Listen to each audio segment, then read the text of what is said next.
Dearest listeners, there exists in this world a peculiar truth that even the most intelligent among us often fail to recognize until it is far too late. The very thing we resist most fiercely is often precisely what our hearts require. If you believe the heart holds secrets even reason cannot grasp, please show your support by liking this video and subscribing for more tales of principle and passion. Today, your humble chronicler brings you the most extraordinary tale of a young woman who believed herself above the matrimonial fray, only to discover that love recognizes no such immunity. But let us not rush, for the best stories, like the finest port, must be savored properly. The dark eyes of Lady Genevieve Sinclair held an intelligence so vivid that matrons regarded her with suspicion and suitors withdrew swiftly. At 22, she had achieved what most young ladies of the ton considered impossible. She had successfully avoided matrimony for 3 full seasons, whilst maintaining her position in society through sheer force of maternal protection and familial consequence. Her late father, the Viscount Waverley, had left behind a considerable fortune and an even more considerable reputation for eccentricity, traits which his only daughter had inherited in equal measure, including a first edition of Locke's Treatises, which Genevieve kept upon her desk, more prized than any jewel. The Sinclair townhouse in Berkeley Square stood as testament to refined taste and substantial wealth. Its drawing room, decorated in shades of cream and gold, hosted morning callers with predictable regularity each season. Yet it was not in this elegant space that one would typically find Genevieve during the fashionable hours. More often than not, she could be discovered in her father's former study, surrounded by volumes of philosophy and natural science that would have scandalized any proper young lady's mamma. The Viscountess Viuva de Waverley, Genevieve's mother, had long since resigned herself to her daughter's peculiarities. A handsome woman of 45, she possessed sufficient social consequence to weather the whispers that inevitably followed her unconventional offspring. Yet even maternal devotion had its limits, and the beginning of the 1813 season had brought renewed determination to see Genevieve settled, if not happily, then at least respectably. It was on a particularly fine April morning that matters came to their inevitable crisis. The breakfast room overlooked the square's garden, where early spring flowers bloomed with optimistic abandon. Genevieve sat at the mahogany table, a copy of Mary Wollstonecraft's work carefully concealed beneath the morning's correspondence. Her mother, resplendent in a morning gown of lavender silk, poured tea with the sort of deliberate precision that presaged difficult conversation. The Viscountess began with seemingly innocuous remarks about the weather, the quality of the season's roses, and Lady Dalrymple's upcoming musical. Genevieve, well versed in her mother's tactics, waited for the true assault with patience born of experience. It came as expected, disguised as maternal concern. The previous evening's assembly at Lady Hartwell's had been, by all accounts, a crush. Every eligible gentleman in London had attended, along with their equally eligible sisters, cousins, and carefully chaperoned charges.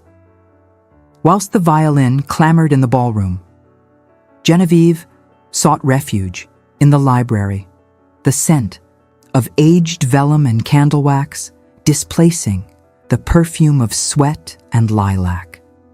She did not converse with the volumes. She devoured a first edition of Samuel Johnson's dictionary that proved infinitely more engaging than the dancing.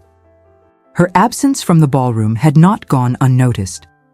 3 gentlemen had specifically requested introductions, only to be informed that Lady Genevieve was indisposed.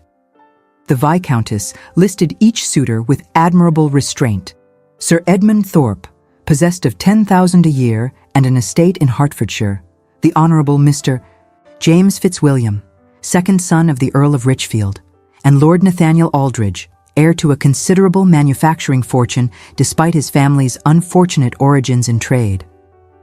Genevieve listened with the expression of one enduring a particularly tedious sermon. When her mother concluded with an observation about opportunities that, once lost, could not be reclaimed, she set down her teacup with careful precision. She spoke then of marriage as she understood it, a legal arrangement whereby a woman surrendered all autonomy, property, and personhood to a man who might treat her well or ill according to his whim. She referenced Blackstone's commentaries, which her father had kept in his study, wherein the law clearly stated that husband and wife were one person, and that person was the husband. She noted that whilst gentlemen might pursue knowledge, art, and politics, wives were relegated to managing households and producing heirs. The Viscountess listened with the expression of one who had heard these arguments before. When Genevieve paused for breath, her mother responded with observations of her own. She spoke of the reality that unmarried women faced, the diminishing of consequence with age, the awkwardness of one's position in a society built upon family units, the eventual loneliness when friends married and mothers died. She reminded her daughter that for all her intelligence, she was not immune to the structures of the world in which they lived, and recalled the bitter dependency of her own early widowhood, a period she was determined her daughter should avoid. The conversation concluded, as such conversations inevitably must, with neither party convinced and both somewhat exhausted. Genevieve retreated to her chamber, where her lady's maid helped her dress for the day's engagements. The gown selected was of sprigged muslin, properly high-waisted and modest, with long sleeves that covered her arms to the wrist. Her dark hair, which fell in natural waves when unbound, was arranged in a simple style that required no false curls or fashionable excess. By 10:30, Genevieve found herself in the barouche beside her mother, bound for morning calls that she anticipated with all the enthusiasm of one facing the tooth drawer. The spring air carried the scent of coal smoke and horse dung, the perfume of London that no amount of flower sellers could quite disguise. They proceeded first to Lady Montrose's residence in Grosvenor Square, where the conversation centered upon Princess Charlotte's recent engagement and the shocking price of Harry's Mechlin lace. The second call, to Mrs. Arabella Worthing in Cavendish Square, proved equally tedious. Mrs. Worthing, a widow of indeterminate years and substantial fortune, had made herself arbiter of all things fashionable. Her drawing room contained no fewer than 7 young ladies, all in various stages of matrimonial pursuit, who discussed suitors with the strategic intensity of generals planning military campaigns. Miss Lavinia Hartley, a pretty blonde of 19 with more fortune than sense, held court on the subject of Lord Riverton's new phaeton. Miss Dorothy Kendrick, possessed of a magnificent soprano voice and very little else, lamented the scarcity of suitable tenor partners for the upcoming Venetian breakfast. The Honourable Miss Felicity Danvers, daughter of Baron Danvers and a particular friend since childhood, caught Genevieve's eye with an expression of shared suffering. When the conversation turned inevitably to the season's most eligible bachelors, Genevieve excused herself on pretense of admiring Mrs. Worthing's collection of hothouse flowers. She found herself instead in a small morning room, examining a rather fine watercolor of the Lake District when Felicity joined her. Felicity spoke in lowered tones of her own upcoming engagement to Captain Harcourt, a naval officer who had recently returned from the West Indies with both his health and fortune intact. She acknowledged that Genevieve disapproved of marriage on principle, but suggested gently that perhaps disapproval stemmed partly from never having met a gentleman worthy of consideration. After all, Felicity reasoned, surely not all men were tyrants, and not all marriages prisons. Genevieve responded with arguments well rehearsed, that even the kindest husband possessed absolute legal authority over his wife, that affection could fade whilst legal bonds remained, that intelligence and ambition in women were discouraged precisely because they threatened male supremacy. She recounted a recent case discussed amongst her father's barristers, where a widow had been left destitute, her property seized by a cousin under the strictures of coverture, adding cold, legal certainty to her arguments.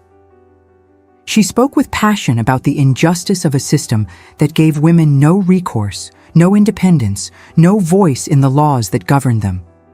Felicity listened with sympathy, but remained unconvinced. She suggested that perhaps Genevieve's father, who by all accounts had been an extraordinary man, had raised expectations impossible for ordinary gentlemen to meet. Before Genevieve could respond, Mrs. Worthing's butler announced that the carriages were ready and the morning's social obligations resumed their inexorable course. The third call nearly proved fatal to Genevieve's composure. Lady Summersby, a distant relation on her mother's side, received them in a drawing room so over-decorated it resembled a curiosity shop more than a residence. Every surface held some ornament, every wall bore multiple paintings, and the general effect was one of magnificent chaos. Lady Summersby, a formidable woman with iron-gray hair and opinions to match, spoke bluntly about Genevieve's matrimonial prospects. At 22, she was no longer in the first bloom of youth.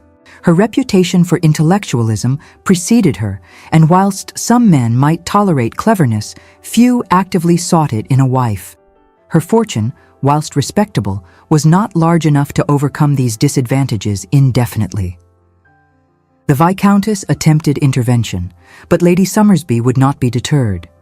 She listed, with brutal efficiency, the young women who had made successful matches that season: Miss Thornfield to Lord Ashworth, Miss Chambers to Sir Robert Whitley, and Miss Caroline Drayton to the extremely eligible Mr. Pemberton. Each had been younger, prettier, or richer than Genevieve, and each had approached matrimony with appropriate enthusiasm rather than philosophical objection. By the time they returned to Berkeley Square, Genevieve felt exhausted by society and its expectations. She informed her mother that she had developed a headache and would not be attending Lady Castlereagh's card party that evening. The Viscountess, recognizing defeat when she encountered it, merely sighed and requested that Genevieve at least appear at tomorrow evening's assembly at Almack's, as their patroness vouchers must not be wasted. The following morning dawned gray and threatening rain. Genevieve woke early, a plan forming in her mind that represented both rebellion and refuge. She would visit Hatchard's in Piccadilly, that sanctuary of literature where gentlewomen might browse without censure, accompanied only by their maids. There, surrounded by books rather than matrimonial scheming, she might find peace for a few precious hours.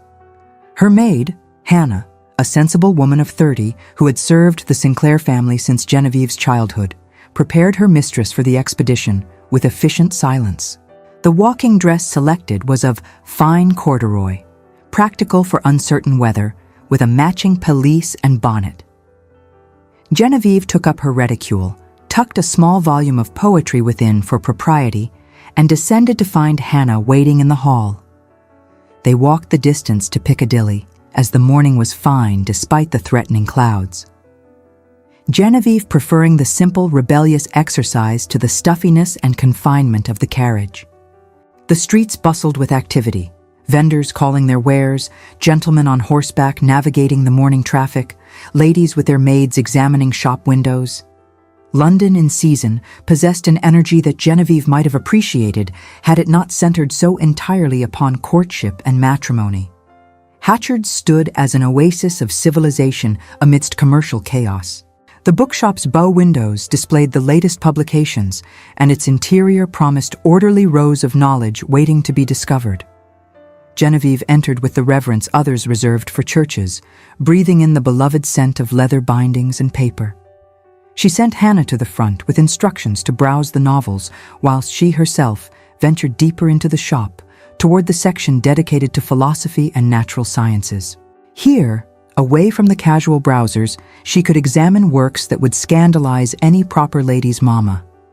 She ran her gloved fingers along the spines, reading titles with growing interest: treatises on astronomy, collections of geological observations, philosophical inquiries into the nature of knowledge itself. It was whilst absorbed in reading the preface to a newly published volume on chemistry that Genevieve became aware of another presence in the aisle. She glanced up to find a gentleman examining the shelf adjacent to her own, his attention apparently fixed upon a work of natural history. He appeared to be perhaps 24 or 25, dressed well but without ostentation in a coat of dark blue superfine and buckskin breeches. His hair, brown with hints of bronze in the shop's dim light, fell slightly across his forehead in a manner suggesting he had forgotten to visit his barber.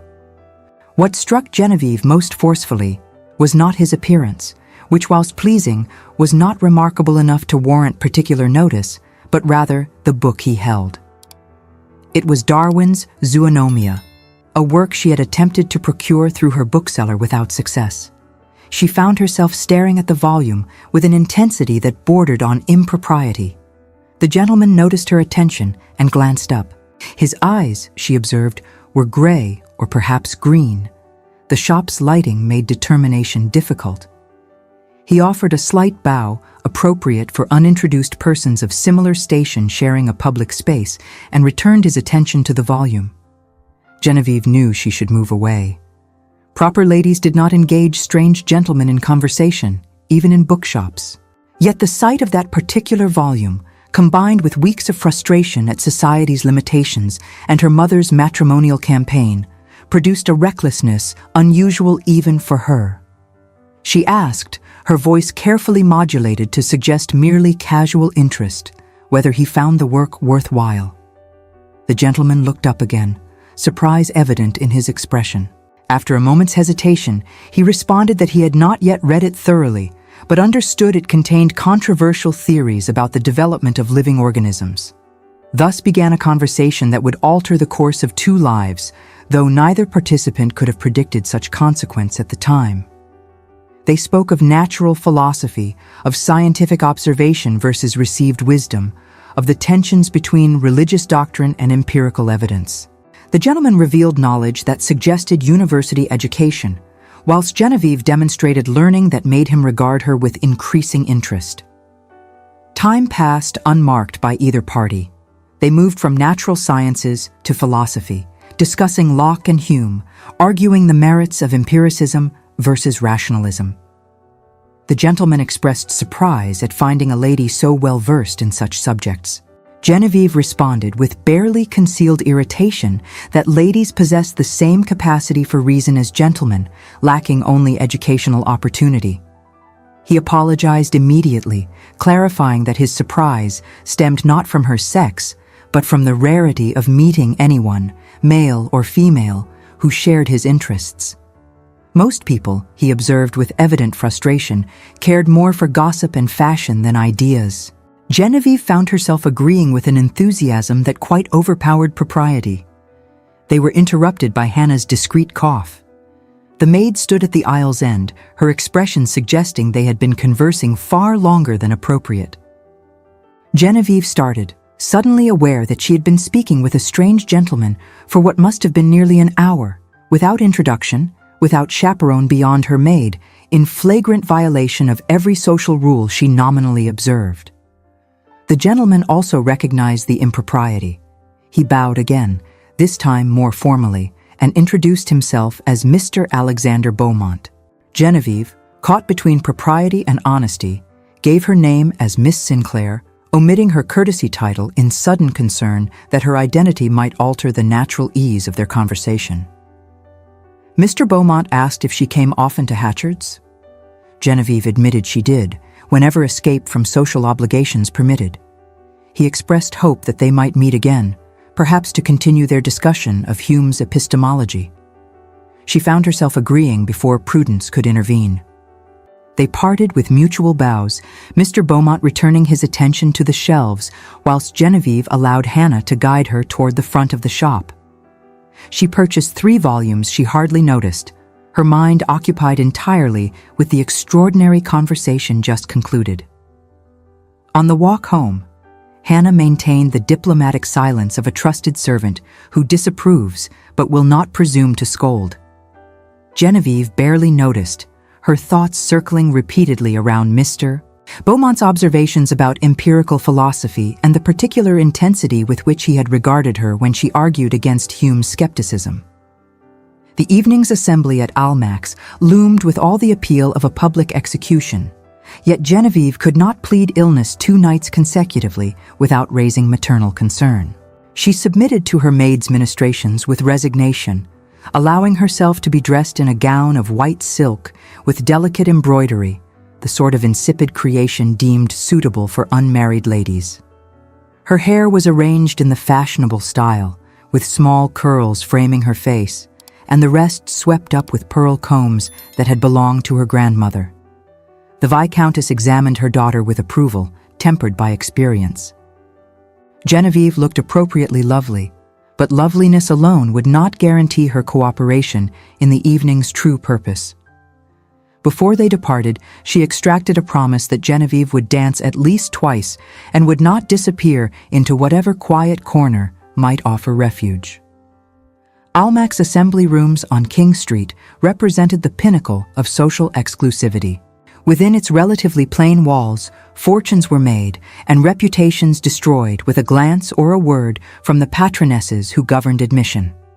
Lady Jersey, Mrs. Drummond Burrell, Countess Leven, Princess Esterhazy, Lady Castlereagh, Lady Cowper, and the redoubtable Mrs. Burrell wielded power that dukes might envy, determining who might enter society's inner sanctum and who must remain forever outside. The Viscountess and her daughter arrived precisely at the fashionable hour, neither too early to appear eager nor too late to suggest indifference. They passed inspection by the patroness on duty, Lady Cowper this evening, looking elegant in purple silk, and entered the ballroom where the season's eligibles performed their ritualized mating dance. Genevieve surveyed the scene with the detachment of a natural philosopher observing specimens. Young ladies in white clustered like flocks of doves, their mammas stationed strategically around the room's perimeter. Gentlemen congregated near the refreshment table, where the famously insipid offerings at least provided occupation for idle hands. The orchestra played a country dance, and couples moved through the figures with varying degrees of grace. She had scarcely taken her position beside her mother when the evening's first trial arrived in the form of Lord Nathaniel Aldridge. His lordship, possessed of ginger hair and an unfortunate tendency to perspire, approached with his mother, the formidable Lady Aldridge. Introductions were performed, pleasantries exchanged, and an invitation to dance extended. Genevieve could not refuse without giving offense, so she allowed Lord Aldridge to lead her onto the floor for the cotillion just forming. His conversation during the dance consisted entirely of observations about the weather, the crush of people in attendance, and the excellence of his mother's recent card party. When he ventured to compliment Genevieve's appearance, comparing her eyes to forget-me-nots, she responded with a detailed explanation of the botanical characteristics of Myosotis, including its preference for moist soil and tendency toward aggressive spreading. Lord Aldridge appeared uncertain whether she was being clever or merely odd. By the dance's conclusion, his expression suggested he had settled upon the latter. He returned her to her mother with palpable relief, bowed with precise correctness, and retreated toward the refreshment table with admirable speed. The Viscountess sighed quietly but said nothing. She had learned through 3 seasons that scolding Genevieve for discouraging suitors merely provoked more dramatic displays of unsuitability. The second dance found Genevieve claimed by Sir Edmund Thorpe, a gentleman of perhaps 30 with thinning hair and an estate in Hertfordshire that he described in exhaustive detail. His 10,000 a year seemed to be his primary qualification for matrimony, as he referenced it no fewer than 5 times during their single dance together. When he inquired about Genevieve's accomplishments, she responded by discussing her study of Latin and her current reading of Tacitus in the original. Sir Edmund appeared startled. He observed that young ladies generally preferred novels to classical literature. Genevieve agreed that many did, then proceeded to discuss the relative merits of various Roman historians and their approaches to documenting imperial decline. By the time the dance concluded, Sir Edmund wore the glazed expression of one who has encountered something entirely outside his experience. He returned her to the Viscountess with remarks about the evening's warmth and a hasty bow. Genevieve watched him retreat toward a cluster of gentlemen near the card room, where he was immediately absorbed into conversation that, judging by their backward glances, concerned her. The Viscountess finally spoke, her voice low but pointed. She observed that Genevieve appeared determined to die an old maid, which was, of course, her choice to make. But perhaps she might consider that her mother would not live forever, and some thought should be given to her future security. Genevieve felt the familiar combination of guilt and frustration that such conversations inevitably produced. She loved her mother, Truly she did, but could not comprehend why she must marry simply to satisfy society's expectations. Before she could formulate a response that might be both honest and dutiful, her attention was captured by a disturbance near the entrance. A late arrival was being announced, and the ripple of interest that moved through the assembly suggested someone of considerable consequence. Genevieve stood slightly taller to see over the intervening heads, curiosity momentarily overcoming her determined disinterest in social proceedings. The gentleman who entered was tall, perhaps 30, with silver hair and an expression of supreme boredom. He was immediately surrounded by Lady Jersey and Mrs. Drummond Burrell, who appeared to be performing introductions with unusual enthusiasm. Behind him entered a younger gentleman, and it was this second man who caused Genevieve's breath to catch in her throat. Mr. Alexander Beaumont from Hatchard's stood surveying Almack's assembly rooms with an expression of polite interest that transformed into genuine surprise when his gaze found Genevieve across the crowded floor. For a moment they simply stared at one another, mutual recognition producing mutual shock. The Viscountess noticed her daughter's fixed attention and followed her gaze. She observed with interest that the newcomers appeared to be the Duke of Greystone and his son, Lord Alexander Beaumont, whose arrival in London for the season had been anticipated with considerable excitement. The Duke had been abroad for several years overseeing his extensive holdings, and his heir had rarely been seen in society, preferring Cambridge and the family's northern estates to London's matrimonial marketplace. The name echoed. Lord Alexander Beaumont. The name fitted the man in superfine, but not his demeanor.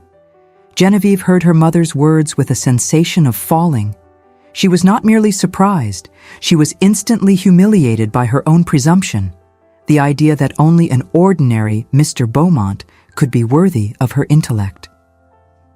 Lord Alexander, not Mr. Beaumont, some ordinary gentleman with whom she might have conversed as an equal, but Lord Alexander, heir to a dukedom, one of the most eligible bachelors in England. The man she had spoken with so freely, whose opinion she had valued precisely because she thought him unencumbered by excessive rank, was in fact so far above her station that their conversation in the bookshop must have seemed to him an amusing encounter with a presumptuous nobody. She felt heat rise in her cheeks, a combination of embarrassment and anger at her own foolishness. Of course he had been surprised by her learning, not because ladies were generally vapid, but because he had assumed her to be someone of no consequence, someone who could be indulged in intellectual pretension without social cost. The Viscountess continued her commentary, noting that Lord Alexander was considered handsome in addition to his other advantages, though he had acquired a reputation for avoiding society. Some said he was studious, others that he was proud. Several mammas had already attempted to secure introductions this season without success. His presence at Almack's suggested the Duke was finally prepared to see his heir married. Genevieve barely listened. She watched as Lady Jersey escorted the Duke and Lord Alexander around the room, performing introductions to the season's most eligible young ladies. Each introduction followed the same pattern. The lady blushed and curtsied, her mamma smiled with barely concealed triumph. Lord Alexander bowed with perfect courtesy, whilst maintaining an expression of profound disinterest. When the introductions brought them inevitably to the Viscountess and her daughter, Genevieve found herself subjected to a praising examination by both the Duke and Lady Jersey. The Duke was cordial but distant, as befitted his rank. Lady Jersey performed the introduction with her customary enthusiasm, noting that Lady Genevieve was an accomplished young lady much admired for her wit. Lord Alexander bowed. His expression revealed nothing, but Genevieve thought she detected amusement in his gray-green eyes. He asked, with perfect courtesy, whether Lady Genevieve was engaged for the next dance. She wanted to refuse. Pride demanded she refuse. Yet refusal would require explanation, and any explanation must either reveal their previous encounter or appear as inexplicable rudeness to one of the season's most eligible gentlemen. The Viscountess was already beaming with maternal triumph. Lady Jersey watched with sharp interest. Genevieve accepted with as much grace as she could muster, placing her gloved hand upon his arm and allowing him to lead her onto the floor. The orchestra had struck up a waltz, that still slightly scandalous dance requiring permission from the patronesses before unmarried ladies might participate.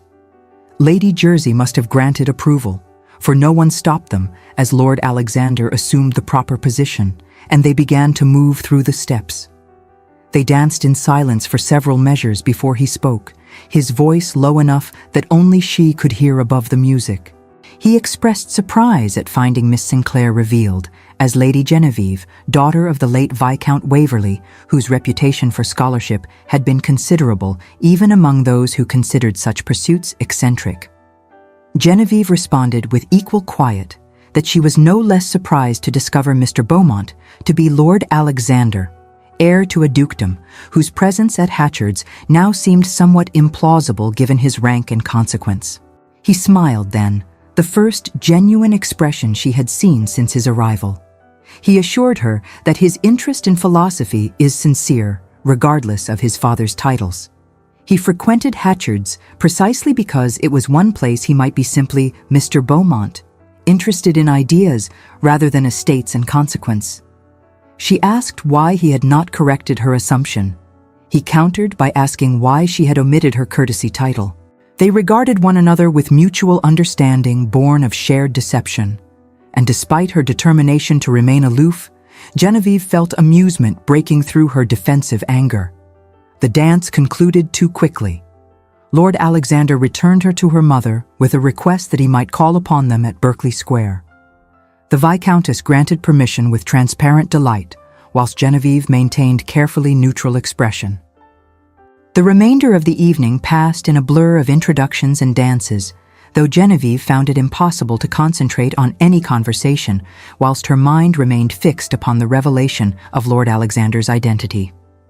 She danced with Lord Ashford, whose conversation consisted entirely of hunting stories, and with Mr. Geoffrey Hartwell, who spent the entirety of their dance describing his new phaeton's superior engineering. To each, she responded with the bare minimum required by politeness, earning further disapproving glances from her increasingly frustrated mother. When they finally departed Almack's near midnight, the Viscountess could barely contain her triumph. Lord Alexander Beaumont had danced with Genevieve, had requested permission to call, had shown every sign of particular interest, despite dozens of other young ladies vying for his attention. Surely even Genevieve must recognize this as an opportunity beyond the ordinary. Genevieve made no response beyond acknowledging she was tired. In truth, she felt utterly confused. The gentleman she had met at Hatchard's had interested her precisely because she thought him ordinary, someone with whom she might converse freely without the complications of rank and matrimonial expectation. The revelation that he was heir to a dukedom changed everything. Or did it? Their conversation about philosophy had been genuine, she was certain. Yet how could she trust her own judgment when she had been so thoroughly mistaken about his identity? She retired to her chamber with relief, dismissing Hannah after the complicated business of removing gown, corset, and the pins, securing her elaborate coiffure. Alone at last, she sat at her dressing table in her night rail, regarding her reflection with unusual attention. Was she pretty? Society seemed to think not, or at least not pretty enough to overcome her reputation for inappropriate learning. Her features were regular enough, dark eyes beneath well-defined brows, a straight nose, a mouth perhaps slightly too wide for perfect beauty. Her figure, when not constrained by corsetry, was slender but not fashionably willowy. She looked, she decided, exactly like what she was, a young woman of good family and adequate fortune whose chief distinguishing feature was a stubborn refusal to pretend stupidity for masculine comfort. Why, then, had Lord Alexander requested permission to call? Perhaps he found her conversation amusing in the way one might find a performing dog amusing. Interesting precisely because unexpected. Or perhaps he was one of those gentlemen who enjoyed intellectual women as curiosities, whilst ultimately marrying someone suitably conventional. She climbed into bed with these uncomfortable thoughts, circling through her mind like moths around a candle flame. Sleep, when it finally came, brought dreams of bookshops and ballrooms confused together, where she argued philosophy whilst waltzing through endless library aisles. The following afternoon, precisely at the fashionable hour for morning calls, Lord Alexander Beaumont arrived at the Berkeley Square residence with a correctness that allowed no complaint. He was received in the drawing room, where the Viscountess presided with barely suppressed satisfaction, and Genevieve sat with outward composure that concealed profound uncertainty about how to navigate this unexpected complication. Lord Alexander had brought flowers, a bouquet of roses and lilies arranged with tasteful restraint, which he presented to the Viscountess with appropriate compliments. He inquired after their health, commented favorably upon the weather, and demonstrated every indication of a gentleman paying a perfectly ordinary social call. Yet when conversation turned to literature, his expression grew animated, and Genevieve recognized the same enthusiasm he had displayed at Hatchard's. The Viscountess, demonstrating the tactical brilliance that had successfully navigated 3 seasons, excused herself after a quarter hour on pretense of correspondence requiring immediate attention. Propriety was maintained by leaving the drawing room door open and positioning herself in the nearby morning room where she might serve as technical chaperone whilst remaining out of earshot. Thus liberated from maternal supervision whilst maintaining appearance of propriety, Genevieve and Lord Alexander regarded one another with the wariness of duelists assessing opponents' strengths. He spoke first, acknowledging that their meeting at Hatchard's had occurred under false pretenses on both sides, though he hoped she did not hold his omission of title against him more harshly than he held hers. Genevieve responded that she considered them equally culpable, though she questioned why a gentleman of his station would care whether a stranger knew his rank. Lord Alexander replied that rank brought complications he had found exhausting since achieving his majority. Every conversation became calculation, every acquaintance potentially mercenary. At Hatchard's, discussing philosophy with Miss Sinclair, who seemed genuinely interested in ideas rather than consequence, he had experienced rare freedom to be simply himself. She found his honesty disarming, though pride prevented her from admitting it. Instead, she observed that Lady Genevieve presumably presented similar complications, being the object of her mother's matrimonial schemes and society's expectations. He acknowledged the parallel, then ventured to ask whether Lady Genevieve had meant what she said about marriage being institutionalized oppression. His tone suggested genuine curiosity rather than mockery, which emboldened her to speak with unusual frankness. She explained her position, that marriage under English law rendered women legally non-existent, their property and persons entirely subject to husband's control. A wife could not refuse her husband's demands, could not leave regardless of cruelty, could not even claim legal right to her own children.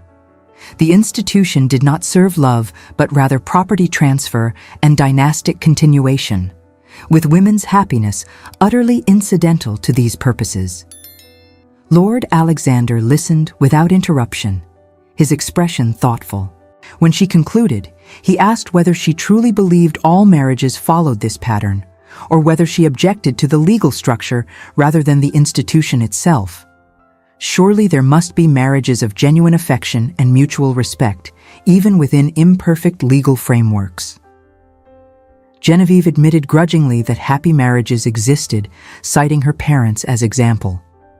Yet she maintained that individual happiness did not excuse systemic injustice, and that she could not, in good conscience, participate in an institution predicated upon women's subordination. He observed that her position placed her in difficult circumstances, as society offered few alternatives for unmarried women beyond dependence upon male relatives. Genevieve acknowledged this bitterly, noting that she recognized the hypocrisy of criticizing marriage whilst relying upon her father's fortune for independence.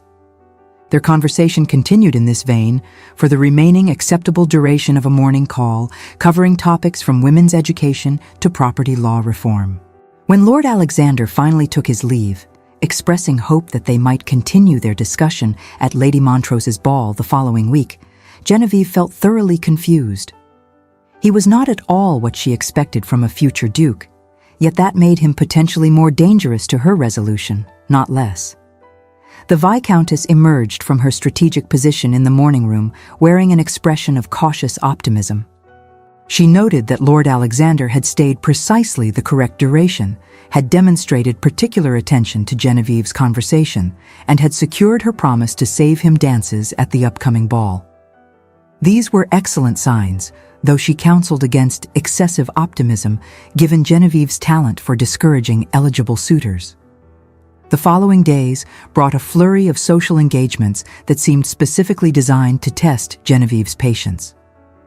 She attended Lady Hartwell's musicale, where Miss Dorothy Kendrick's soprano soared through Italian arias, whilst her audience maintained expressions of cultivated appreciation. She endured Mrs. Worthing's Venetian breakfast, an afternoon entertainment despite its name, where young ladies paraded their accomplishments whilst mamas exchanged intelligence about eligible gentlemen's fortunes and characters. At each event, Genevieve found herself sought out by Lord Alexander with a consistency that provoked considerable comment among the observant. He partnered her at whist during Lady Summersby's card party, where they won handily despite her initial distraction. He appeared at the Royal Academy exhibition, where they discovered mutual appreciation for landscape painting and shared skepticism about certain fashionable portraitists' excessive flattery of subjects. Most significantly, he seemed to seek her opinion rather than merely her company. When Lady Jersey's dinner party turned to discussion of the war with France, Lord Alexander addressed several observations directly to Genevieve, treating her political analysis with the same respect he afforded the gentlemen present. When Mr. Henry Cavendish, a distinguished natural philosopher, attended Lady Montrose's soirée, Lord Alexander ensured Genevieve was introduced and included in their conversation about recent experiments with gases. This behavior was unprecedented in Genevieve's experience of masculine attention. The few gentlemen who had previously shown interest in her had done so despite her intelligence, treating her learning as an unfortunate eccentricity to be politely overlooked. Lord Alexander, conversely, appeared to value her mind as much as her person, seeking her thoughts on subjects ranging from agricultural reform to the merits of Gothic architecture. Yet this very attention troubled Genevieve more deeply than simple dismissal ever had. She found herself anticipating his presence at social events, felt disappointment when he failed to appear, and caught herself dwelling upon their conversations long after they concluded. These were precisely the symptoms she had observed in other young ladies pursuing matrimonial objectives, and their appearance in herself filled her with alarmed confusion. The situation came to crisis at Lady Montrose's ball, a particularly elaborate affair celebrating her ladyship's birthday. The Montrose residence in Grosvenor Square had been transformed for the occasion, with additional musicians hired and supper laid that reportedly cost upwards of £500. Every person of consequence in London attended, creating such a crush that movement through the ballroom required strategic planning. Genevieve arrived with her mother to find Lord Alexander already present, engaged in conversation with several gentlemen near the terrace doors. He caught sight of her almost immediately and made his excuses to his companions with flattering haste. Within moments he stood before her, requesting the honor of the first waltz, with an expression of such particular attention that several mammas turned to observe with undisguised interest. She granted permission, because refusal would have been remarked upon, and they took their positions as the orchestra began. Dancing with Lord Alexander had become familiar through repetition, yet Genevieve found each occasion no less affecting than the last. He moved with athletic grace unusual in gentlemen of his rank, leading with confident assurance that made following effortless even in the crush of dancers. As they turned through the waltz's figures, Lord Alexander spoke quietly of having visited Hatchard's again that morning. He had purchased the volume on chemistry she had been examining during their first meeting and found it fascinating, though he confessed some passages exceeded his understanding of the subject. He wondered whether Lady Genevieve might be willing to discuss it with him, perhaps during a drive in Hyde Park at the fashionable hour when proper society gathered. Genevieve felt her carefully maintained defenses beginning to crumble. She wanted to accept, wanted it with an intensity that frightened her. Yet accepting meant acknowledging what his continued attention implied, that Lord Alexander Beaumont, heir to a dukedom, sought not merely her conversation, but her particular regard. And if she admitted to wanting his regard in return, what became of her principles, her determination to remain free of matrimonial bondage? She temporized, suggesting that chemistry was perhaps not suitable topic for public park conversation. He smiled and countered that they might discuss whatever subjects she deemed appropriate, as he valued her company regardless of conversational content.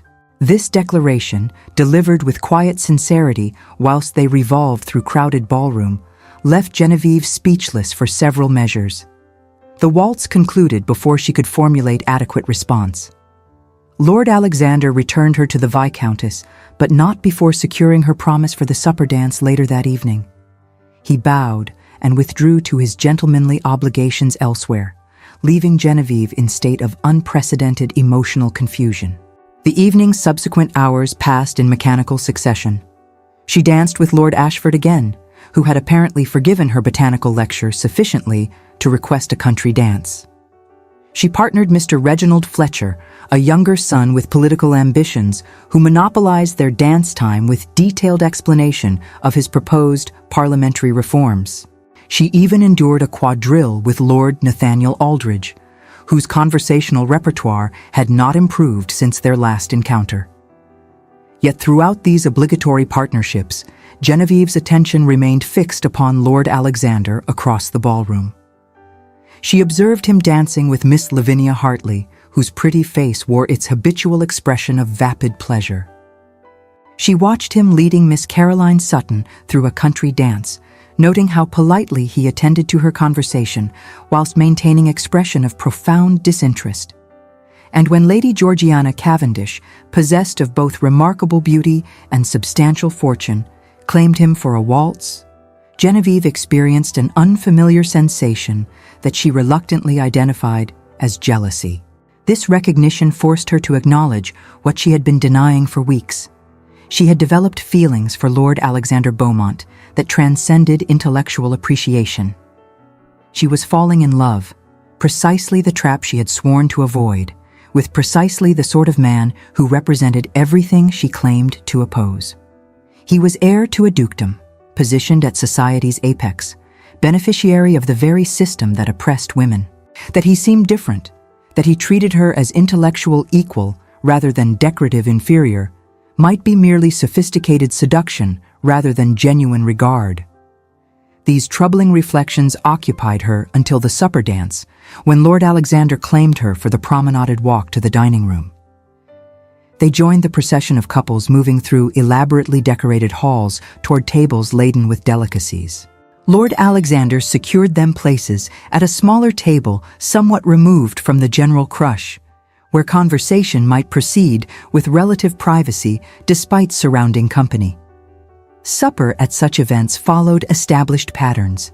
Gentlemen fetched plates of delicacies for their partners, conversation flowed lightly across neutral topics, and the entire affair served primarily to allow courting couples sanctioned time together. Lord Alexander performed his role impeccably, bringing Genevieve selections of lobster patties, cold meats, and delicate pastries arranged upon fine china. Yet once seated, he abandoned neutral topics entirely. He spoke instead of his estate in Northumberland, describing the landscape with genuine affection, wild moorlands and ancient forests, a house built during Elizabeth's reign that had been in his family for 10 generations.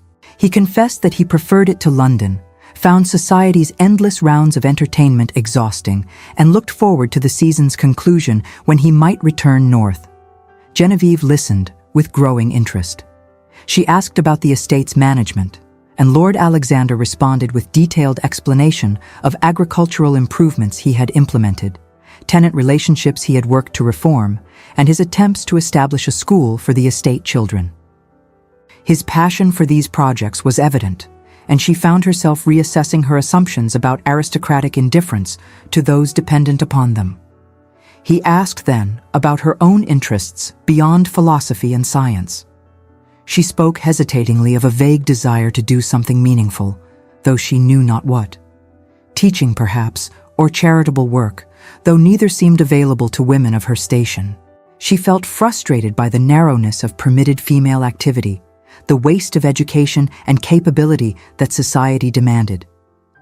Lord Alexander suggested that perhaps marriage to the right partner might expand rather than contract her possibilities. A wife of standing had influence through her husband, could direct charitable endeavors, could shape estate policies. He spoke carefully, as though testing dangerous waters, but his meaning was clear enough. Genevieve responded with arguments rehearsed over 3 seasons, that influence through another was not autonomy, that a wife's activities existed entirely at her husband's sufferance, that legal non-existence could not be compensated by benevolent masculine permission. She spoke with passion born of long-held conviction, though her voice remained low enough not to disturb neighboring conversations. Lord Alexander listened without interruption, his expression thoughtful rather than defensive. When she finished, he asked quietly whether she had ever considered that partnership might exist within marriage, that 2 people of mutual respect and affection might navigate legal limitations together rather than allowing them to define their relationship entirely. Before Genevieve could respond, they were interrupted by Lady Montrose herself, who descended upon their table with her usual overwhelming enthusiasm. She declared them a charming couple, expressed hope of hearing wedding bells before season's end, and moved on to terrorize other guests before either could protest this premature assumption. The interruption shattered their conversational intimacy. They finished supper with awkward pleasantries and returned to the ballroom, where the Viscountess claimed Genevieve for introduction to yet another potential suitor. Lord Alexander bowed and withdrew, leaving her to endure Mr. Augustus Pemberton's detailed description of his family's lucrative shipping interests.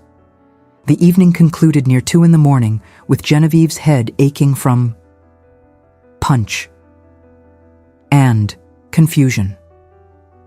During the carriage ride home, the Viscountess spoke enthusiastically of Lord Alexander's obvious preference, noting that he had danced with Genevieve twice and sat with her at supper, marking her as particular object of his attention. Such behavior from London's most eligible bachelor represented opportunity beyond the Viscountess's wildest maternal hopes. Genevieve made no response. She retired to her chamber, dismissed Hannah, and sat before her mirror in profound uncertainty. Everything she had believed about marriage, about masculine intention, about the impossibility of partnership within legal subordination, was being challenged by one man whose attention she could no longer pretend not to want. The invitation to visit Vauxhall Gardens arrived 3 days later, extended through proper channels by the Duke of Greystone himself. His Grace was hosting a party to view the famous pleasure gardens, and Lady Genevieve Sinclair and the Viscountess were particularly invited. The inclusion of Lady Genevieve's name specifically, rather than a general invitation to the Sinclair household, left no doubt about the invitation's true purpose. The Viscountess received the invitation with barely contained triumph. Vauxhall Gardens, with its tree-lined walks and relative privacy, provided ideal setting for courtship under guise of group entertainment. That the Duke himself was facilitating his heir's pursuit of Genevieve suggested serious matrimonial intent. Genevieve agreed to attend with resignation approaching dread. She could no longer deny her feelings for Lord Alexander, yet accepting those feelings meant confronting questions she had avoided throughout 3 seasons. Could she marry? Could she surrender legal autonomy to any man, even one who seemed to respect her mind? Could she reconcile her principles with her heart's desires? The evening of the Vauxhall party arrived with perfect spring weather. Genevieve dressed with unusual care in a gown of pale green silk that Hannah assured her was most becoming. Her hair was arranged simply but elegantly, and she wore her mother's pearl earrings rather than her usual plain studs. The Viscountess observed these preparations with knowing satisfaction but wisely refrained from comment. They traveled to Vauxhall by river as was customary, boarding the Duke's private barge at Westminster Stairs along with several other guests. The journey proved pleasant, with the Thames reflecting evening sunlight and the air carrying scents of water and approaching spring. Lord Alexander handed Genevieve aboard with particular care. His touch through her gloved hand, sending sensations she tried unsuccessfully to ignore. The Duke's party numbered perhaps 20 persons, including several distinguished families and their eligible offspring. Lady Hartwell attended with her daughter Lavinia, who simpered at Lord Alexander with predictable regularity. Mr. and Mrs. Worthing brought their nephew, a serious young man recently returned from Grand Tour. And most unexpectedly, Felicity Danvers appeared with Captain Harcourt, now her fiancé, their engagement having been announced the previous week. Vauxhall Gardens at evening presented enchanting spectacle. Thousands of lamps illuminated tree-lined walks and ornate pavilions where supper would later be served. Music drifted from the orchestra pavilion, and well-dressed crowds promenaded through carefully designed landscapes that transformed London's commercial reality into romantic fantasy. The Duke's party divided naturally after initial exploration, with older guests gravitating towards supper boxes whilst younger members dispersed along various walks.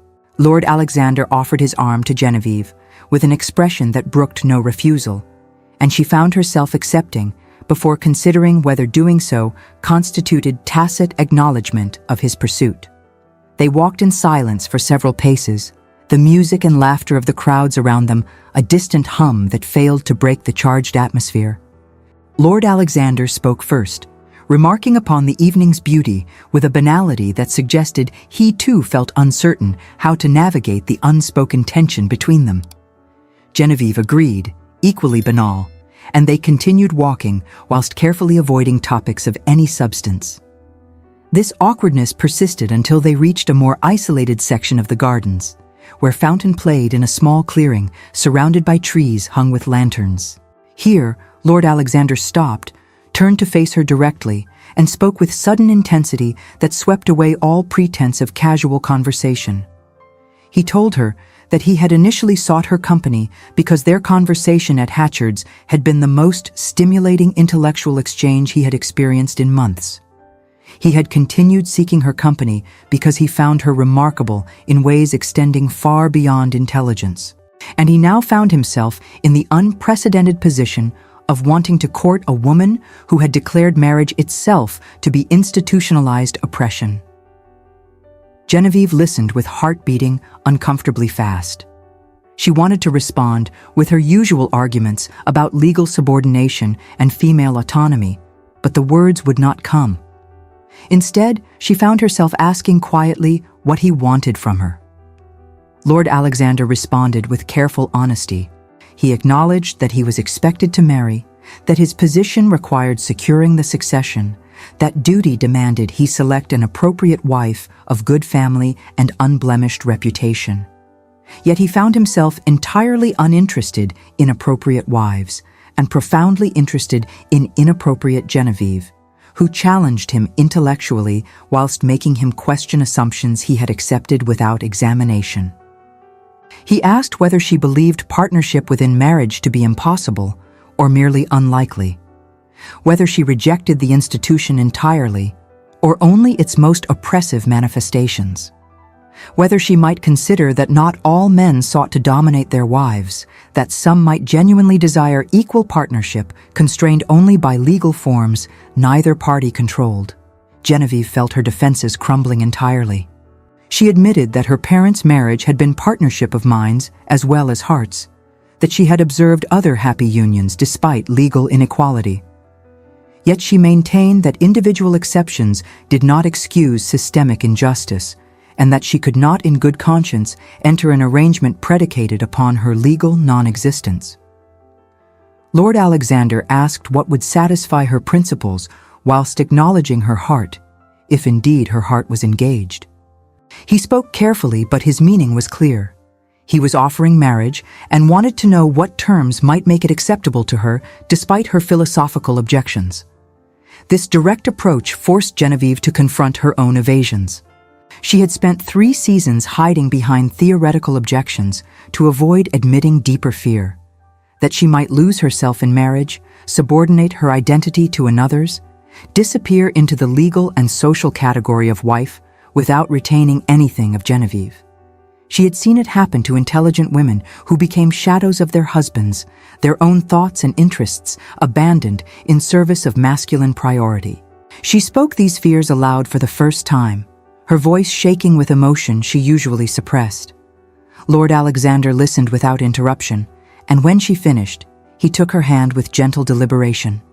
He acknowledged he could not change English law, could not grant her legal autonomy that marriage would eliminate. But he could promise, before God and his own honor, that he would never ask her to diminish herself for his comfort.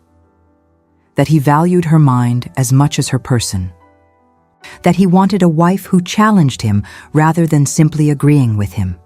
That their marriage, if she would consent to it, would be partnership of equals bound by affection and respect rather than merely legal constraint.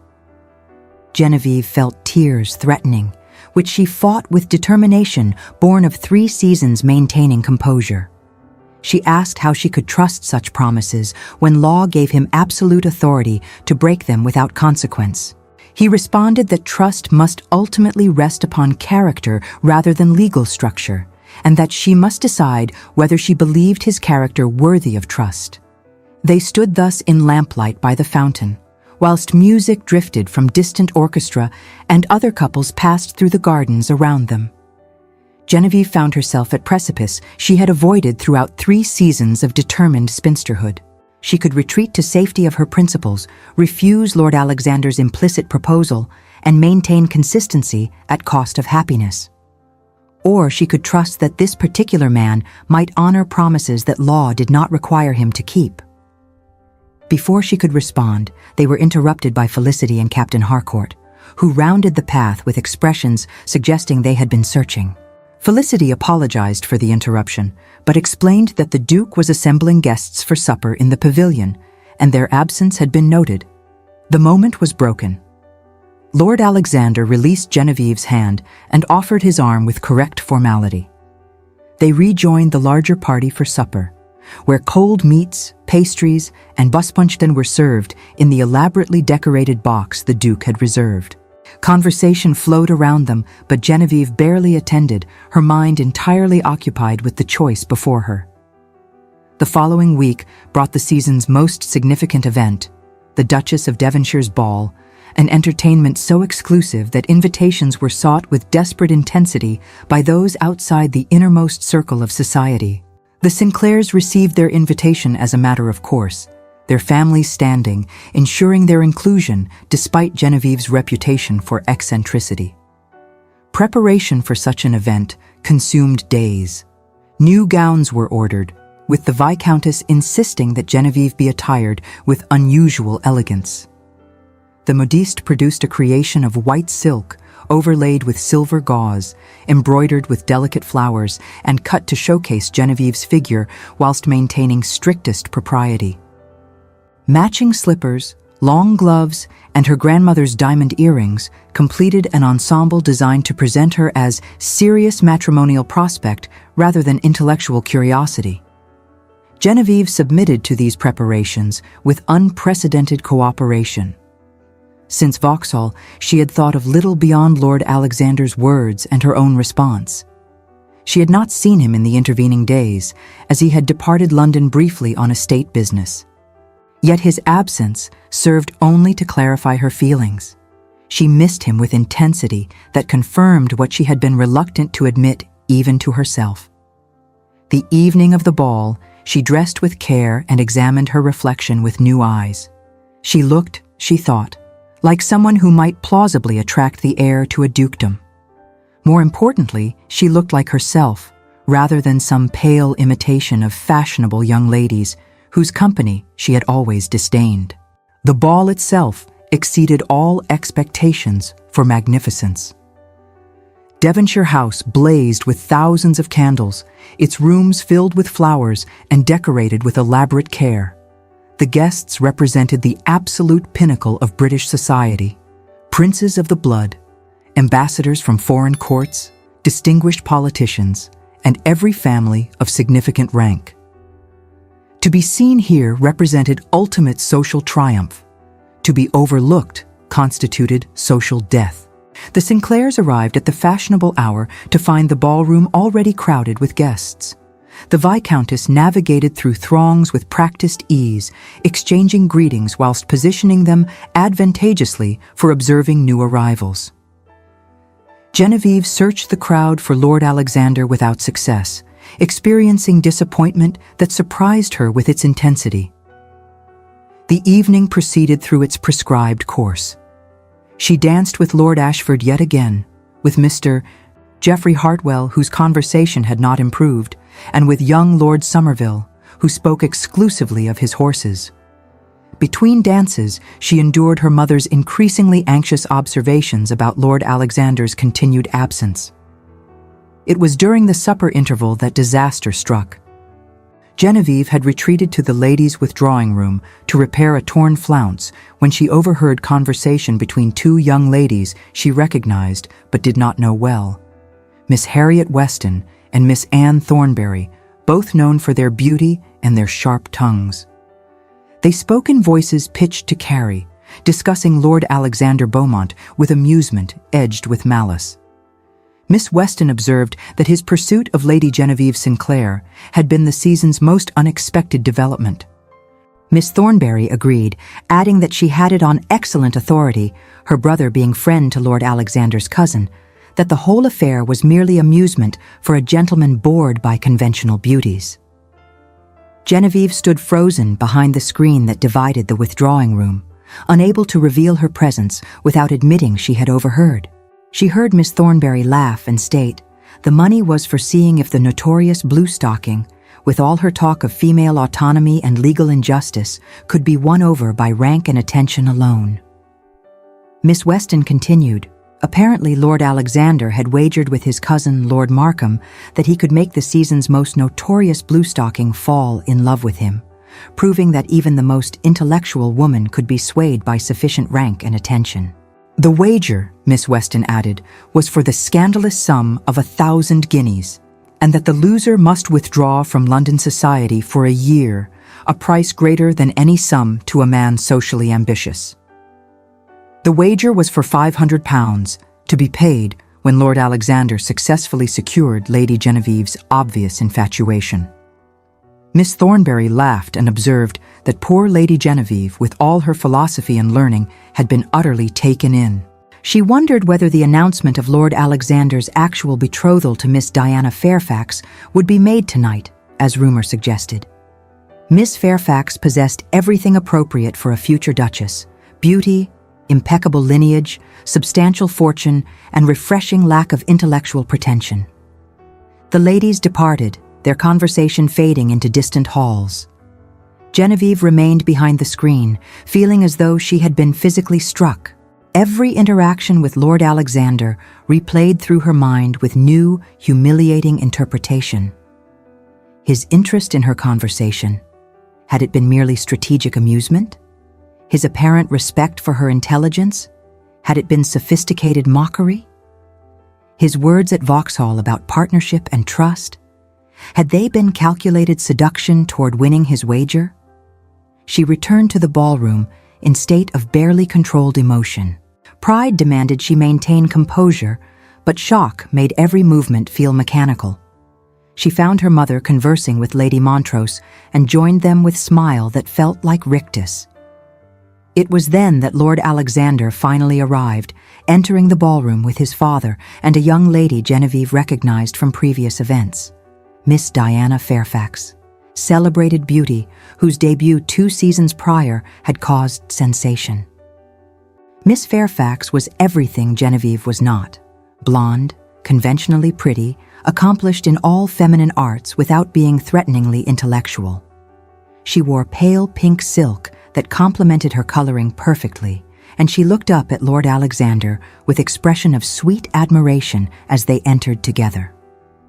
The Duchess of Devonshire herself greeted them at the ballroom entrance, suggesting by this attention that the evening held some special significance. The Duke of Greystone wore expression of paternal satisfaction. Lord Alexander appeared serious, but not unhappy as he led Miss Fairfax into the ballroom's center. Genevieve watched this tableau with sensation of falling. She had been correct all along. Marriage was trap, masculine attention was deception, and her philosophical objections had been protection she should never have abandoned. She had allowed herself to believe Lord Alexander different, had begun to trust his words about partnership and respect, and had been preparing to surrender her principles for the sake of emotions she should have suppressed entirely. Lord Alexander's gaze found her across the crowded ballroom. His expression shifted from polite attention to confusion as he registered her presence, then to concern as he observed something in her face that alarmed him. He began moving toward her, leaving Miss Fairfax with his father, but Genevieve would not face him after what she had overheard. She made hasty excuses to her mother and Lady Montrose, claiming sudden illness brought on by the ballroom's heat. The Viscountess appeared concerned, but accepted the excuse, arranging their immediate departure.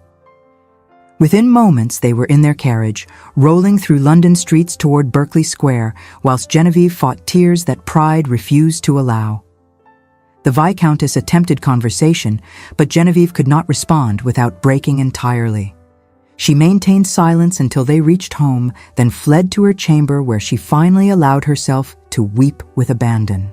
Hannah attended her with silent sympathy, removing the beautiful gown and elaborate coiffure, whilst Genevieve cried over dreams she should never have permitted herself to dream. Mourning brought not relief, but rather grim determination. Genevieve woke to certainty that she had been saved from terrible mistake. She had nearly surrendered everything, her principles, her independence, her very self, for what proved to be nothing more than aristocratic wager.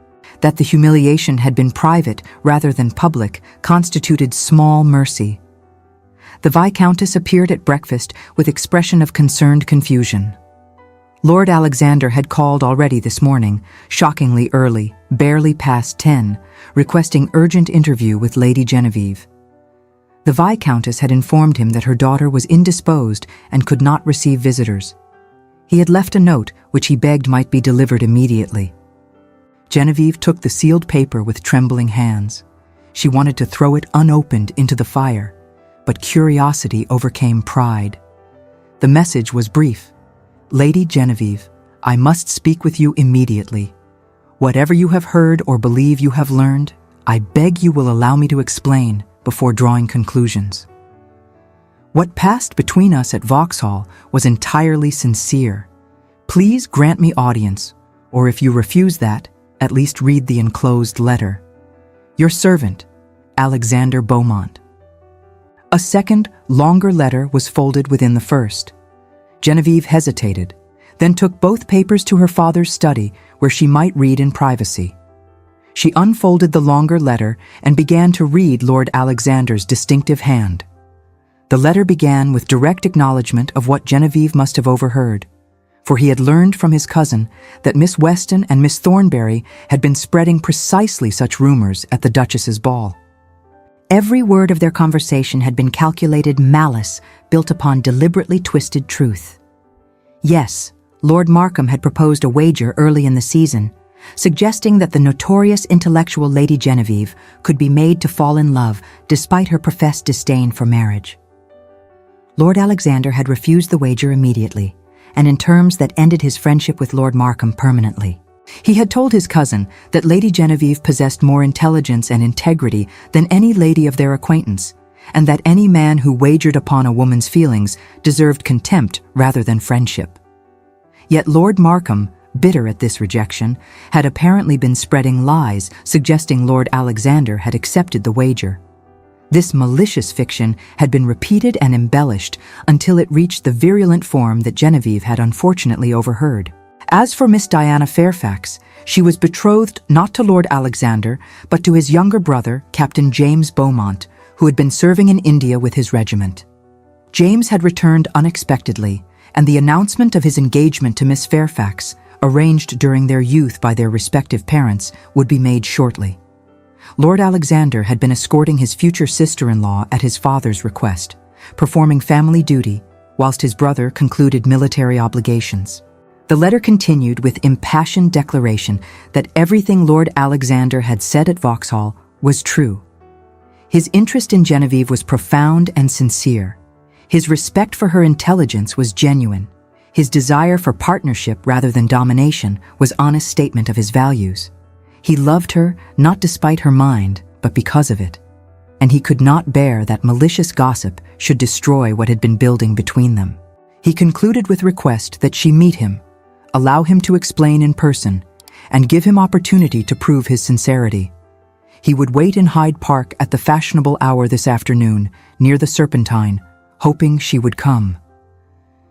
Genevieve read the letter 3 times, her emotions churning from humiliation to hope to confusion. Could she believe him? Should she? Pride argued she had been sufficiently foolish already.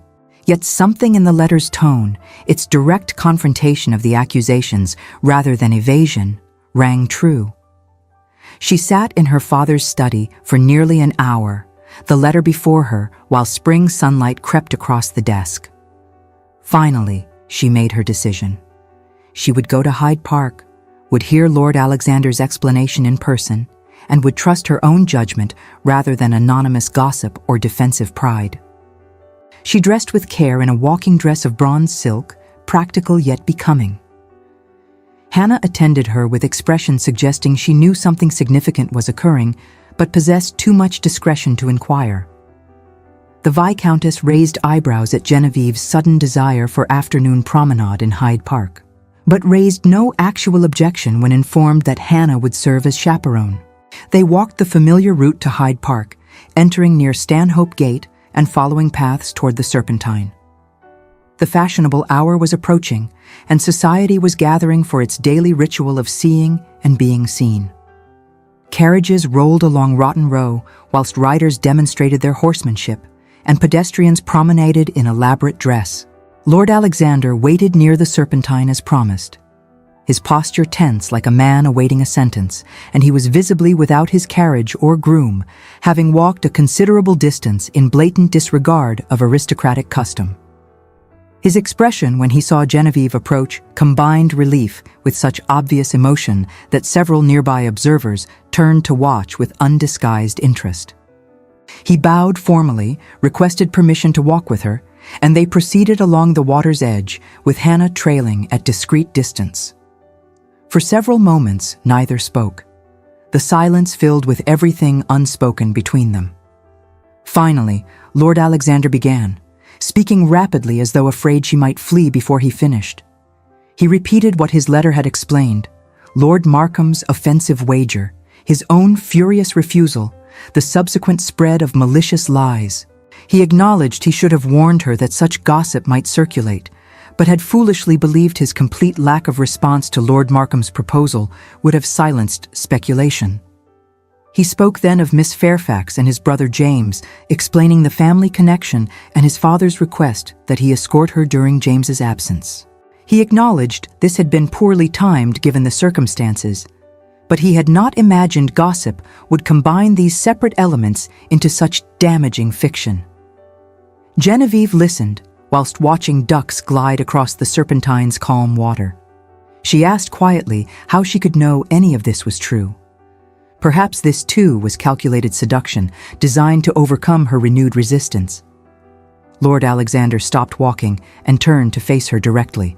He spoke with intensity that drew curious glances from passing society. He could not prove his sincerity except through time and consistent behavior.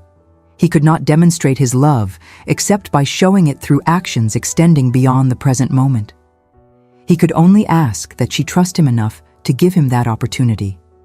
He acknowledged that she had been correct all along about marriage's legal injustices. He could not change law, could not grant her legal equality that English courts denied. But he could give his word before God and upon his honor that their marriage would be partnership in every sense that human will could make it so. He looked directly into her eyes and stated, "I will not use the very law you despise, the law that I too have seen cause misery, to demand your submission." He would value her counsel, respect her intelligence, ensure she retained identity beyond being simply his duchess. He would love her not as possession, but as partner, not as inferior, but as equal, constrained only by laws neither controlled. Genevieve felt tears threatening again, but this time from emotion entirely different than previous nights' despair. She asked what he wanted from her. Lord Alexander responded with simple directness. He wanted her to marry him, to trust him, to build life together that would prove such trust warranted. She stood silent, watching water and struggling with decision that would determine her entire future. Everything she had believed about marriage argued she should refuse. Every principle she had maintained through 3 seasons demanded she reject his proposal, as she had rejected all others. Yet her heart insisted this was different, that Lord Alexander was different, that love might indeed be possible without complete surrender of self. Finally she spoke, her voice steady despite emotional turmoil.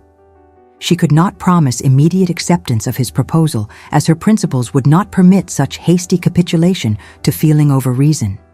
But she would permit him to court her properly, to prove through behavior over time that his words matched his intentions. If after such courtship she remained convinced of his sincerity, then perhaps, she might consider marriage to be something other than imprisonment. Lord Alexander's face transformed with joy so evident that several passing ladies whispered behind their fans. He took Genevieve's hand with careful reverence, raised it to his lips in gesture that was more promise than mere courtesy, and spoke his gratitude with emotion that suggested her conditional acceptance meant more to him than unconditional surrender ever could. The weeks that followed established new pattern in Genevieve's life. Lord Alexander called at Berkeley Square daily, bringing flowers and conversation, discussing philosophy and politics with equal enthusiasm. They rode in Hyde Park during fashionable hours, creating spectacle that delighted gossips, whilst gradually silencing malicious rumors through consistent demonstration of genuine affection. Lord Alexander introduced Genevieve to his younger brother James, recently returned from India, and to Miss Diana Fairfax, whose betrothal to James was formally announced to general celebration. The 4 of them formed unexpected friendship, with Diana proving far more intelligent than her conventional prettiness suggested. She confided to Genevieve that she had feared marrying James would mean becoming mere ornament, and was grateful to observe that Lord Alexander's courtship of Genevieve suggested the Beaumont brothers valued substance alongside beauty. The Duke of Greystone himself called at Berkeley Square, a gesture of such significance that the Viscountess barely contained her triumph. His Grace spoke with Genevieve privately, expressing satisfaction at his son's choice, and acknowledging with surprising candor that he had worried Alexander might never find woman who could engage both his mind and his heart. Lady Genevieve appeared to accomplish both, which boded well for his heir's future happiness. As summer approached and the season drew toward conclusion, Lord Alexander invited Genevieve and the Viscountess to visit his Northumberland estate. Such invitation constituted clear signal of serious matrimonial intent, and Genevieve accepted with mixture of anticipation and remaining uncertainty. The journey north took 3 days by comfortable carriage, passing through countryside transformed by summer's full arrival. The estate itself exceeded Genevieve's imaginings. Ancient house built of grey stone, surrounded by parkland that stretched toward wild moorland beyond. Gardens spread in careful cultivation near the house, whilst forest and stream promised exploration for those brave enough to venture. Lord Alexander showed her the estate with obvious pride. Tenant farms where families had lived for generations, villages where his family's patronage had built schools and churches, landscapes that spoke of centuries of careful stewardship. He introduced her to his land agent, his steward, his housekeeper, presenting her not as mere visitor, but as someone whose opinion mattered, whose judgments would be valued. Most significantly, he showed her his library, a magnificent room filled with thousands of volumes collected over generations. Here were the philosophy texts they had discussed, the scientific works she longed to study, and space enough to pursue any intellectual interest she might develop.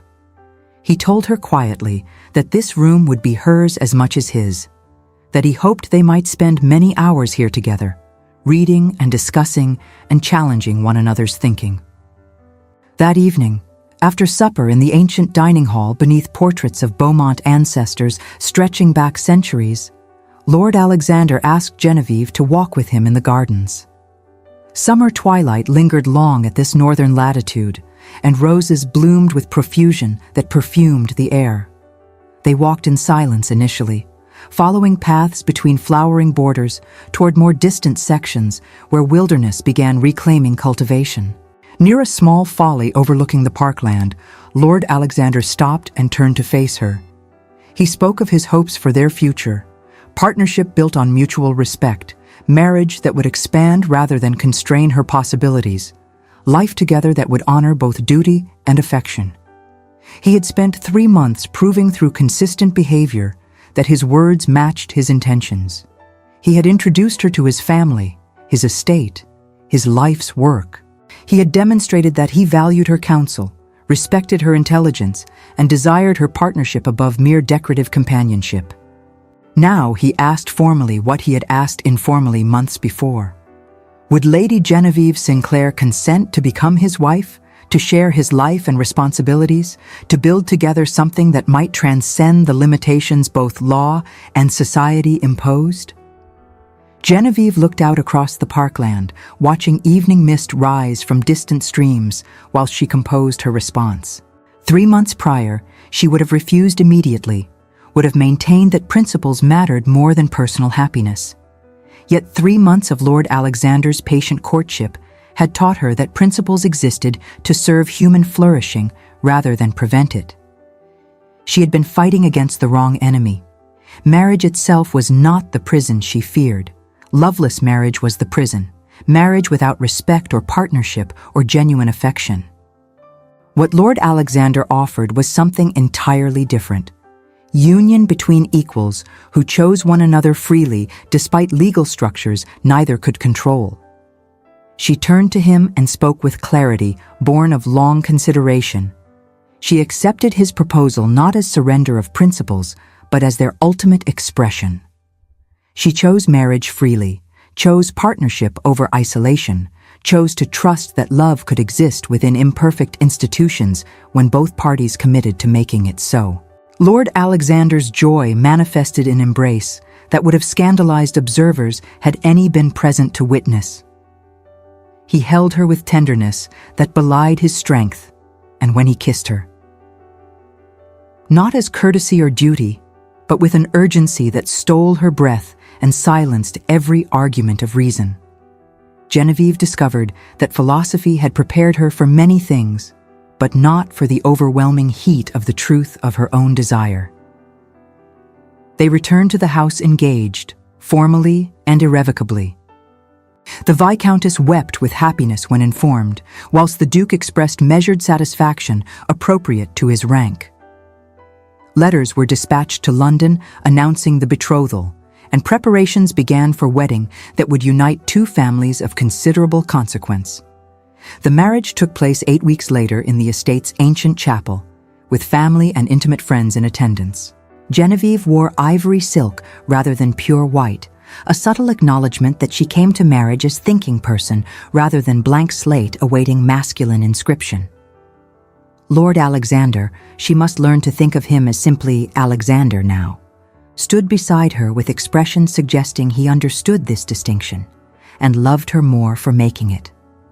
The ceremony itself followed traditional Anglican rites, with their familiar promises of love and honor. When the rector pronounced them man and wife, Genevieve felt not the dread she had always anticipated, but rather profound peace. She had not surrendered herself in this marriage, she had chosen partnership, and that choice made all the difference. The wedding breakfast concluded with toasts and celebration, after which the newly married couple departed for brief honeymoon at a smaller property Alexander maintained near the Scottish border. Here, away from family and social obligation, they began learning to be husband and wife in practice rather than merely theory. Alexander proved true to every promise he had made. He consulted her about estate matters, valued her opinions on agricultural improvements, encouraged her to establish a school for tenant children where girls might receive education equal to boys. When they disagreed, which they did frequently, Both being possessed of strong opinions and sharper intellects, they argued with passion but without domination, each respecting the other's reasoning, even when unconvinced. Most surprisingly to Genevieve, marriage's physical intimacy proved revelation rather than trial. Alexander approached their wedding night with patience and tenderness, ensuring her comfort before his own pleasure, treating her body with same respect he accorded her mind. She discovered that physical union between equals could be source of joy rather than merely duty, that desire and intellect need not be opposing forces. The months following their marriage established patterns that would define their life together. They divided their time between London during the season and Northumberland during summer and autumn. In London, Genevieve discovered that being Lady Alexander Beaumont, for Alexander held the courtesy title of Marquess from his father's dukedom, granted her influence she had never possessed as unmarried daughter. She used this position to support charitable endeavors focused on women's education and welfare, working alongside other ladies of rank to accomplish what individual effort could never achieve. In Northumberland, she threw herself into estate management alongside her husband. She established the Promise School, taught there herself when qualified teachers could not be found, and discovered satisfaction in practical application of principles she had previously held only theoretically. The Tennant families regarded her with initial suspicion that gradually transformed into respect as she proved herself genuinely interested in their welfare rather than merely performing noble duty. A year after their marriage, Genevieve discovered herself with child. The pregnancy brought unexpected emotions, joy at creating new life with Alexander, but also fear about losing herself in motherhood as so many women did. Alexander reassured her repeatedly that bearing his child did not mean abandoning her own interests and pursuits, that they would ensure she retained identity beyond maternal role. Their daughter was born on a spring morning that promised renewal. They named her Eleanor, after Genevieve's grandmother, who by all accounts had been similarly independent-minded. Holding her infant daughter, Genevieve understood with new clarity why women throughout history had accepted marriage despite its injustices. Because love, for husband, for children, for family, created bonds that transcended legal definitions. Yet she also understood that her ability to maintain self within marriage depended entirely upon Alexander's willing partnership. Had she married differently, to gentlemen who expected subordination rather than collaboration, her fate would have been far different. This knowledge strengthened rather than diminished her conviction that marriage law required reform, that women should not depend upon masculine benevolence for basic dignity and autonomy. 2 years into their marriage, Alexander's father died peacefully in his sleep, making Alexander the Duke of Greystone and Genevieve his Duchess. The elevation brought increased responsibility, but also increased influence. As Duchess, Genevieve wielded social power that she employed deliberately toward advancing women's welfare and education. She hosted salons where intellectual women might gather, supported publication of works by female authors, and used her position to advocate for legal reforms that might grant married women greater autonomy. Alexander supported these endeavors without reservation. He had meant what he said about partnership, and he demonstrated this commitment daily through actions that matched his words. When other peers questioned why he permitted his Duchess such unusual freedom, he responded simply that he had married her for her mind and would be fool indeed to waste such resource. 5 years into their marriage, Genevieve reflected upon how thoroughly her life had diverged from the path she once imagined. She had sworn never to marry, believing matrimony incompatible with intellectual life and personal autonomy. Yet here she was, Duchess, mother, wife, and still fundamentally herself. She had not been diminished by marriage, but rather enlarged, given scope for action and influence she could never have achieved alone. Most remarkably, she had discovered that love need not mean loss of self.